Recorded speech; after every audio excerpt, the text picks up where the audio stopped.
Hello, children. Welcome back to Shovel the Story World.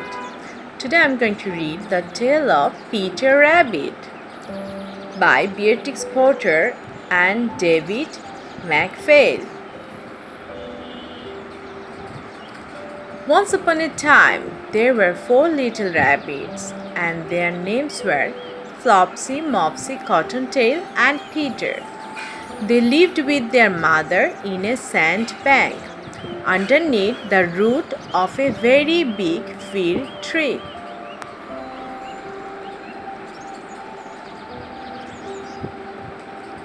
"Now, my dears," said old Mrs. Rabbit one morning, "you may go into the fields or down the lane, but don't go into Mr. McGregor's garden. Your father had an accident there. He was put in a pie by Mrs. McGregor. Now run along and don't get into mischief. I'm going out."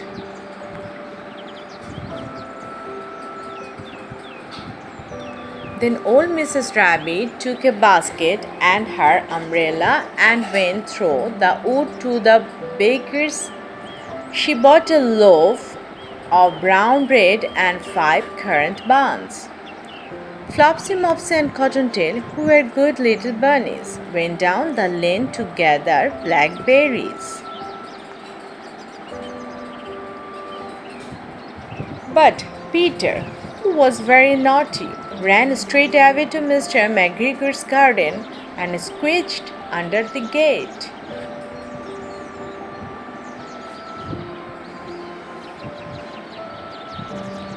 First he ate some lettuce and some French beans, and then he ate some radishes, and then, feeling rather sick, he went to look for some parsley.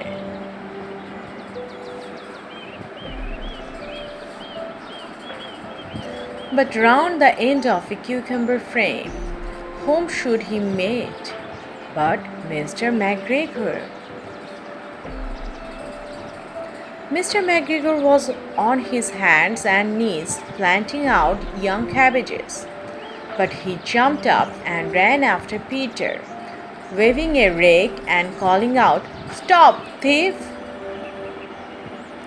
Peter was most dreadfully frightened. He rushed all over the garden, for he had forgotten the way back to the gate. He lost one of his shoes among the cabbages and the other shoe amongst the potatoes. After losing them, he ran on 4 legs and went faster, so that I think he might have got away altogether if he had not unfortunately run into a gooseberry net and got caught by the large buttons on his jacket. It was a blue jacket with brass buttons, quite new. Peter gave himself up for lost and shed big tears, but his sobs were overheard by some friendly sparrows, who flew to him in great excitement and implored him to exert himself.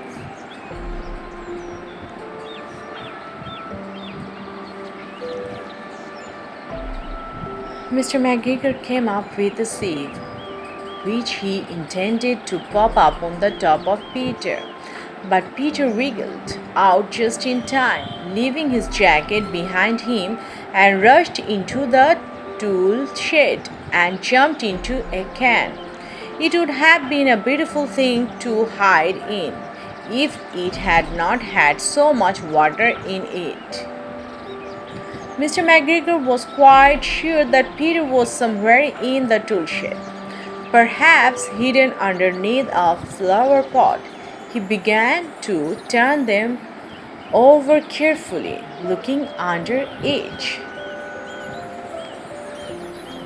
Peter sat down to rest. He was out of breath and trembling with fright, and he had not the least idea of which way to go. Also, he was very damp with sitting in that can. After a time, he began to wander about, going lippity-lippity, not very fast, and looking all around. Presently, Peter sneezed. Cricked.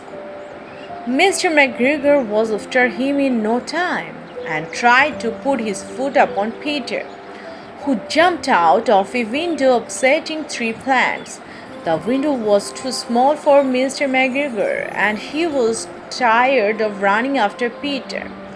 He went back to his work.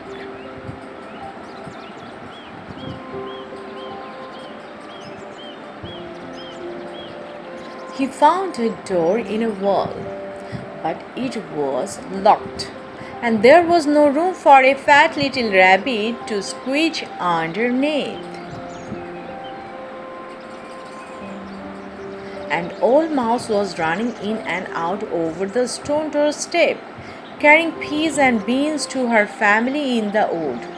Peter asked her the way to the gate, but she had such a large pea in her mouth that she could not answer. She only shook her head at him. Peter began to cry. Then he tried to find his way straight across the garden, but he became more and more puzzled. Presently he came to a pond where Mr. McGregor filled his water cans. A white cat was staring at some goldfish. She sat very still, but now and then the tip of her tail twitched as if it were alive. Peter thought it best to go away without speaking to her. He had heard about cats from his cousin, little Benjamin Bunny.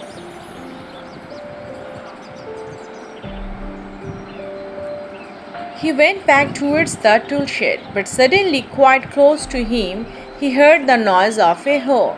Scratch, scratch, scratch, scratch. Peter scratched underneath the bushes.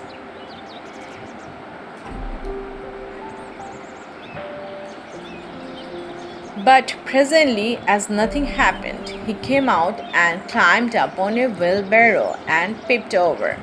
The first thing he saw was Mr. McGregor weighing onions. His back was turned toward Peter, and beyond him as the gate. Peter got down very quietly off the wheelbarrow and started running as fast as he could go. Along a straight walk behind some black currant bushes. Mr. McGregor caught sight of him at the corner, but Peter did not care. He slipped underneath the gate and was safe at last in the wood outside the garden. Mr. McGregor hung up the little jacket and the shoes for a scarecrow to frighten the blackbirds. Peter never stopped running or looked behind him till he got home to the big fir tree. He was so tired that he flopped down upon the nice soft sand on the floor of the rabbit hole and shut his eyes. His mother was busy cooking. She wondered what he had done with his clothes.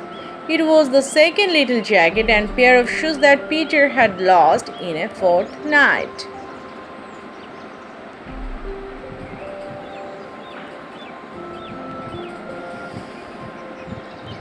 I'm so sorry to say that Peter was not very well during the evening. His mother put him to bed and made some chamomile tea, and she gave a dose of it to Peter. 1 tablespoon to be taken at bedtime. But Flopsy, Mopsy and Cottontail had bread and milk and blackberries for supper. That's the end of this story. So children, I hope you will always hear to your parents. Besides, you may get into trouble. Okay, if you like and enjoy this video or story, please subscribe to our channel and follow our Facebook page, Shuffle Story World. Please be with us. Thank you.